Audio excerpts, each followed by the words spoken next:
Hello friends, welcome to our YouTube channel. Friends, in this video I am gonna tell you about how to fix slow charging problem in your Mivi earbuds. So let's start the video, friends. So if there is slow charging, there may be a problem in your adapter or your lead.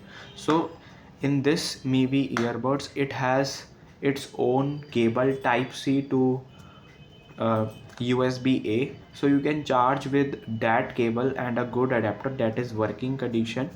And you can reset your earbuds too. You can just reset it by clicking on this touch sensor, just long press for 10 seconds at least, and it will be reset automatically.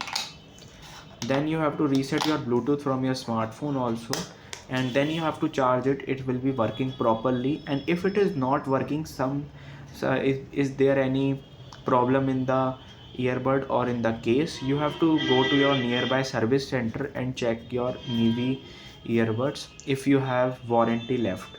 I hope you like this video. If you like this video, then subscribe to our YouTube channel for more helpful tips and tricks videos. See you next time.